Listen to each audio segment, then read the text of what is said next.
For years, perovskite solar technology dazzled on paper while falling short in the real world, trapped between record-breaking efficiency and stubborn durability problems. That gap defined the difference between a lab curiosity and a product that could survive sun, heat, and time. Now that perovskites are beginning to ship to real customers and enter manufacturing pipelines, the conversation is shifting from someday to now. For years, perovskites were the almost technology. The efficiency numbers were jaw-dropping. The manufacturing ideas sounded like a dream. Print it, coat it, stack it, scale it. But then the reality check always hit.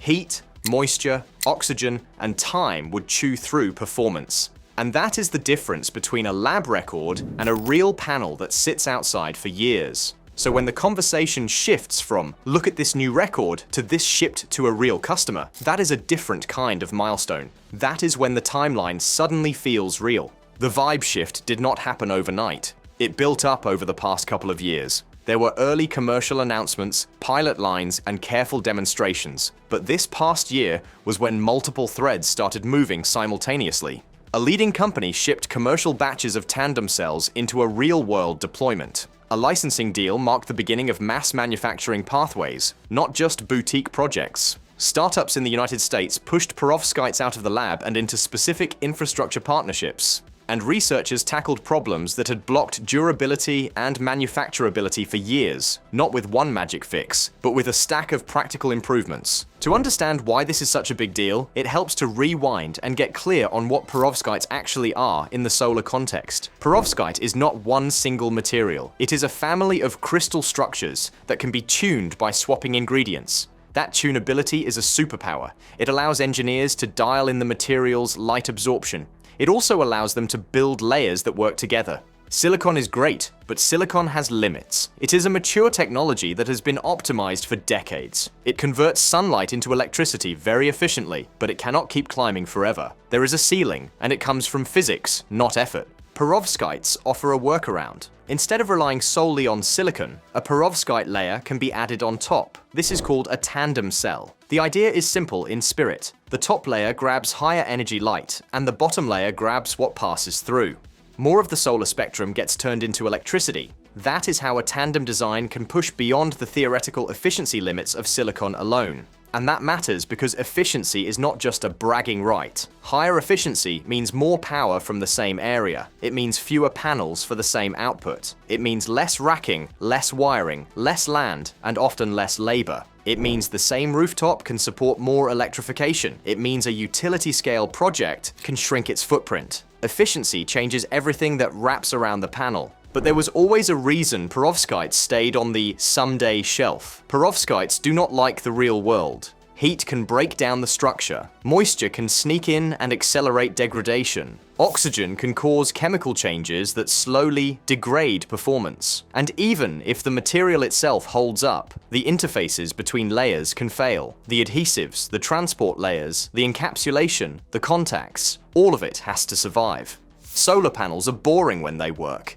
They sit there in the sun, wind, rain, dust, and temperature swings. They have been doing that for years. So perovskites had to graduate from high efficiency today to high efficiency for a long time. That is why durability is the gatekeeper. This is where the past year gets interesting. The biggest signal was not a lab record. The biggest signal was the movement of products through supply chains. A major perovskite tandem player delivered a first commercial batch of tandem cells to a utility-scale customer in the United States. That moment matters because it forces every assumption to face reality. A cell that is shipped has to be made consistently. It has to survive handling. It has to be integrated into modules. It has to go through quality checks. It has to be delivered on site and deployed. That is a very different world from a single record cell made by experts in a controlled lab environment. Then came a move that speaks directly to scale, a licensing agreement with a large Chinese manufacturer. That is the kind of partnership that signals a path from first deployments to manufacturing at volume. Licensing is not a guarantee of success, but it is a signal that the technology is becoming manufacturable enough to warrant integration into established production lines. The solar industry is brutal in the best way. Margins are tight. Competition is relentless. If a technology cannot be made at scale, it gets left behind. A licensing deal signals that the conversation is shifting from can this work, to how do we make this everywhere? At the same time, the United States was building its own momentum. Several startups have been taking different approaches to commercialization. Not all perovskite companies are trying to sell the same thing. Some are chasing full tandem modules, others are focusing on building blocks that can slide into existing manufacturing flows. That second approach is especially interesting because it can lower the barrier to adoption. If a factory can keep doing most of what it already does, and add a new step that boosts performance, adoption can accelerate. It becomes less like rebuilding an industry, and more like upgrading it. One example of this upgrade mentality is a concept sometimes described as active glass. Instead of shipping a fully assembled tandem cell, a company can offer a perovskite-coated glass layer that can replace the front glass of a typical panel. The idea is clever. The front glass is already part of a module. If that glass can be turned into an active, energy-generating layer, it can add power without demanding a full reinvention of the rest of the module. It becomes a kind of bolt-on improvement. The module maker keeps their main process. They integrate the active glass. They end up with a hybrid tandem module that produces more electricity from the same panel footprint. That kind of approach is not just technical, it is strategic. It is designed around the reality of manufacturing. The solar industry already has huge supply chains and established production methods. The quickest way to change the world is often to piggyback on what exists. That is why compatibility with existing lines matters so much. That is also why early customers sometimes stay unnamed. In early stages, a manufacturer might not want competitors watching. A utility might not want public attention on a pilot project. A supplier might want time to prove reliability before making big claims. Secrecy can look strange from the outside, but inside the industry, it is common. It is the quiet phase before the loud phase. There were also public signals of support for scaling, grants and public funding to accelerate prototypes toward commercialization. That kind of support is not a trophy, it is fuel. Taking a technology from the lab to the factory is expensive. It requires equipment, process control, staff, and time. It requires testing. It requires iteration. Funding aimed at commercialization is often about crossing the valley between it works and it ships reliably. And that valley is where many promising technologies fail. So every effort to bridge it is meaningful. Now, commercialization signals are exciting, but they only matter if the underlying science keeps pushing the right problems. And that is exactly what made this past year feel different. The lab work did not just chase headline efficiencies, it attacked the practical blockers: manufacturing compatibility, long-term stability, heat management, interface defects. Those are the problems that don't make flashy thumbnails, but they determine whether the product is real. Start with efficiency. There was a big record that broke through a psychological barrier. A tandem cell reached well above the kind of limit that people associate with silicon alone. And it did it using a design trick that sounds almost silly until it clicks. Texture. Silicon cells often use tiny, pyramid-like surface textures. These textures are not decoration. They trap light. They reduce reflection. They make photons bounce around inside the cell rather than escaping. More trapped light means more absorbed light, and more absorbed light means more electricity. These textures can be generated at tiny scales, and when done well, they significantly improve performance. But there is a catch. Some of the most effective textures are difficult to manufacture at scale.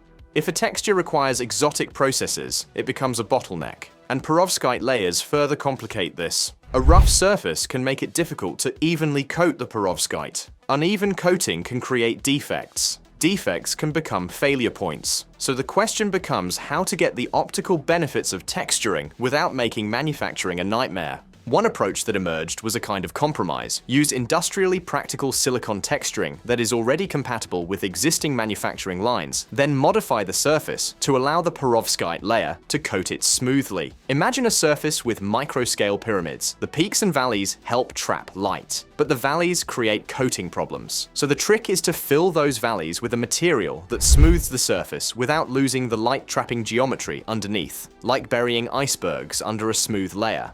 The light still gets trapped by the hidden structure, but the perovskite layer gets a more uniform foundation.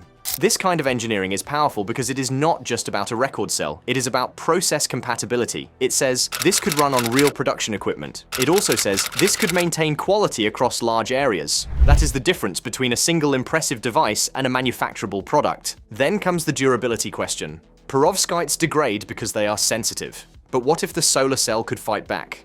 That is the idea behind self-healing approaches. The dream is simple. Tiny defects form over time due to heat cycles, moisture exposure, or chemical reactions. If those defects can be repaired in place, the performance stays stable longer. That could extend the lifetime and reduce the need for heavy protective measures, and it could make perovskites more forgiving in harsh environments. One interesting method uses a living passivation layer. Passivation is a technique used across electronics to reduce defects and protect surfaces. In solar, passivation can reduce recombination losses and help protect the material. A living passivation layer takes this concept and adds dynamics. Instead of being a static coating, it responds to heat and moisture by releasing compounds that repair defects as they form. It is like a protective skin that not only blocks damage, but also actively patches it over time. That idea sounds almost too good to be true, but it is grounded in chemistry. Many degradation pathways create specific defect sites and chemical states. If a coating can supply the right ions or molecules to repassivate those sites under operating conditions, it can slow down the spiral of failure. The key is controlled release. Too little and it does nothing. Too much and it could create other problems. The research challenge is balancing stability, compatibility, and effectiveness. But the fact that these approaches are showing real promise is significant. It means durability might not require one perfect material. It might come from smart interfaces and protective behaviors. And durability is not just about moisture, it is also hot. Solar panels absorb sunlight and heat up. That heat reduces efficiency. It also speeds up degradation processes. Heat is like a quiet tax that solar pays every day. For every degree the panel temperature rises, efficiency typically drops. In hot climates, panels can get very warm. That heat can eat a noticeable chunk of output. With perovskites, heat can also be more damaging than it is for silicon, so managing temperature is a performance boost and a durability boost at the same time. That is where passive cooling became one of the most surprising highlights. Instead of adding active fans or complex systems, some teams explored a simple idea. Use a material that absorbs water at night, then releases it during the day through evaporation. Evaporation pulls heat away. That is how sweating cools human skin. A similar effect can cool a panel without electricity, pumps, or moving parts. Hydrogels are a good fit for this because they are polymer networks that can hold water. Put a hydrogel layer on the back of a panel, and it can soak up moisture when temperatures are lower, then gradually release it as temperatures rise. As the water evaporates, the panel cools. The result is a panel that runs at a lower temperature during peak sun hours. And because efficiency is temperature sensitive, cooling results in higher output. The numbers reported from these kinds of tests were not small.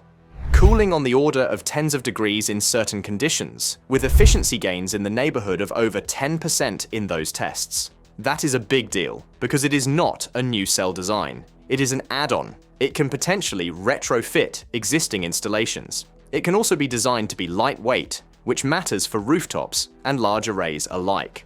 Of course, there are questions. How does it perform in dry climates? How does it handle long-term exposure? Does it require maintenance? But as a concept, it shows that solar gains do not have to come only from better semiconductors. They can come from better thermal and environmental management. So when looking at this past year, the story is not just perovskites got more efficient. The story is perovskites got more real. They started touching the parts of the ecosystem that matter for adoption. Manufacturing compatibility, licensing, field shipments, durability strategies, cooling strategies. These are the signs of a technology crossing a threshold. There is also a broader context that makes this moment feel extra important. The word solar has been sold to the public with more single-word associations than any other. Cheap. Solar is cheap. Solar is the cheapest electricity. Solar keeps getting cheaper, and depending on how the accounting is done, that can be true. If the question is, what does it cost to generate 1 unit of electricity from a solar farm at peak output? Solar often wins. But if the question is, what does it cost to deliver electricity when people need it? The answer gets messy.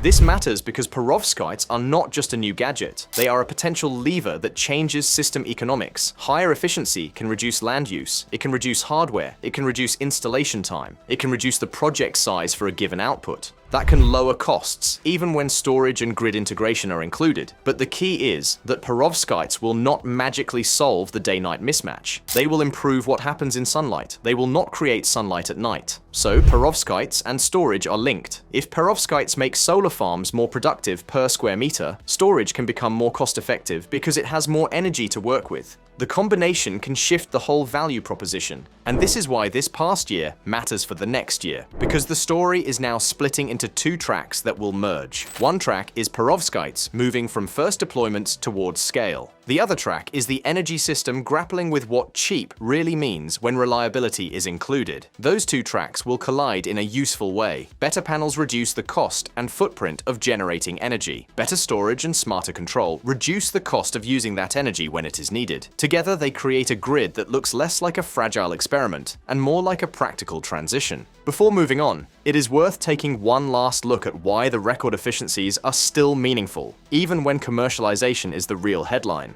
Records are not just ego. They tell a story about headroom. When a tandem cell exceeds what silicon alone can do, it proves the concept is not constrained by silicon physics. It proves there is a path to more output from the same sun. That headroom can be traded for durability, lower cost materials, or easier manufacturing. It gives engineers room to negotiate. If the ceiling is higher, the product can settle at a lower point that is still better than today's mainstream. And that is how real products tend to emerge, not at the absolute record, but at the best balance point. That balance point is what the industry is now hunting. A perovskite tandem module that can be made in huge volume, that holds performance over long periods, that fits into existing supply chains, and that costs the right amount. The past year did not finish that journey, but it did something just as important. It made the journey feel like a straight road instead of a maze. So this ends with a simple takeaway. Perovskites spent years being framed as a future technology.